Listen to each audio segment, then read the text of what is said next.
Guy that was the leading scorer in the NBA. What's going on YouTube? This is Blue Boat, BBC, SP. Long time no see. I'm sitting here watching the Bad Boy Pistons right now. I guess this is where the 89 season where Dantley and Isaiah Thomas started beefing, and which led to Isaiah getting traded or whatever. You know, oh man, I mean, that's crazy. It's crazy when you think about it.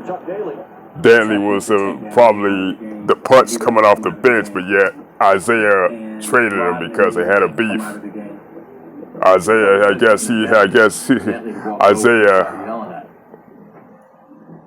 Dantley started to get on Isaiah's nerves, you know, as far as Dantley not having that much playing time because of the emergence of Dennis Rodman. But it's not why I'm here. All as you all know, the NBA's season's about to get started, and I'm way off topic here. You know what I mean? I've been a personal opinion that they should just cancel the season, but it looks like they're gonna go through with it anyway. But to be honest with you, even if they do, I'm not sure they ain't even gonna finish because I'll get into that in another video here very soon. But the reason I came back is this past week was the 10th anniversary of the decision when Lebron James decided to go to the Miami Heat as a free agent. The whole world was watching the decision. The whole world was waiting in bated breath on which team was he actually gonna choose. You know, he had 7 years in Cleveland. You know what I mean? He was obviously that last season he had decided that he was gonna leave, I guess, and do what he had to do with Cleveland that last season. Basically, he had his eyes set on leaving Cleveland beforehand, but I guess he had decided that the moment the season ended, you know what I mean, the moment they got upset in the playoffs by the Boston Celtics, but they were, like maybe 4 or 5 teams, I guess, I don't know, that realistically had a shot. Me, personally, I just thought it was only 3. My New York Knicks, Chicago Bulls, and Miami Heat. Those are the 3 I think that he was seriously considering. Places like the Clippers and the Nets, those are all courtesy meetings, And for me, it's like, it's a real courtesy thing, but fast forward to July 8th, 2010. That was probably a landmark day because it kind of changed the face of the NBA, you know what I mean? People are, going to say it was for the worse, for the better. I feel indifferent about it, you know what I mean? Like, to me, over the decision itself, I had no problem with it. I really had no problem with it, you know what I mean? It's just, he was a free agent, spent his first 7 years in Cleveland, and he felt like he needed to change the scenery as far as, wanted to go to a team that gave him a better position to win a championship. Now, the decision itself, I don't think was a problem. But the fact that he went on TV for an hour, basically telling the world that he was going to Miami, to the Miami Heat, basically showing up the city of Cleveland didn't sit well with everybody, and also the way it came off. Even though it was for a good cause, me personally, I would have just been a little bit low key with it because you're the best player in the league. People hold on to they watch your every move. They'll take what you say and they'll take your words and twist it. And for me personally, I would have just said, It was a long, hard decision. I thought it out, but I feel as though that I need a change in my career, a change in my life, and a better opportunity to win. So I'm announcing that I'm officially joining the Miami Heat. Maybe a short 15-minute essay, 15-minute press conference, you know, and that's probably it for me. You know what I mean? Like it should have been more simplified. You know, should have been more like, you know, just straightforward. You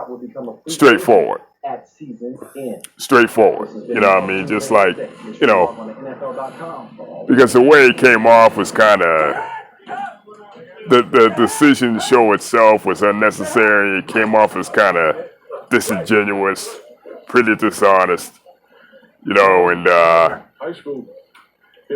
thing about it is, the decision itself, I had no problem with, you know, but the show and all the theatrics, you know, to me that was uncalled for. But the decision itself, oh no, I have no problem with it at all.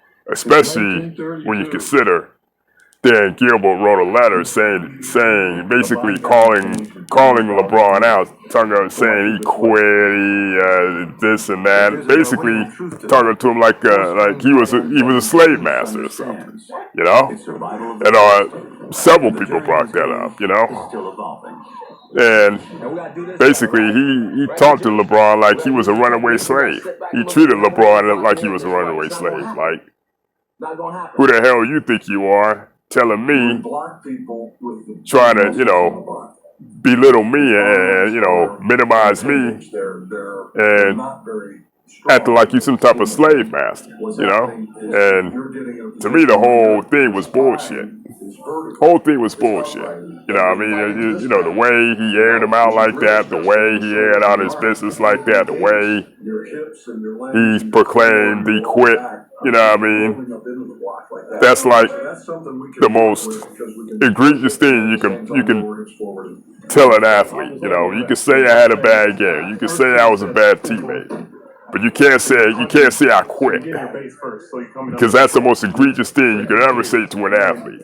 You know, and this dude comes off as a modern day slave owner. He came off as a modern day slave owner, and a lot of people came off, said he came off like that, you know. And you know, when you're looking back on it, I live in Ohio, okay, and there was a whole lot of people that he basically became public enemy number one overnight, you know. I'm like maybe an hour from Cleveland. He basically LeBron became radioactive that entire season. I can remember that first game, you know, that came on TV. Everybody was rooting for against this dude. Everybody. It was crazy, man. It's nothing. It wasn't anything I ever saw in my life, you know. Like, I never seen one athlete get so much vitriol, get so much heat. That the thing is, for me, I thought you know, he was gonna make it out there alive at one point. Matter of fact, he had death threats that day before the game, before they played. But you know, like I said before, you know what I mean, like, end of the day,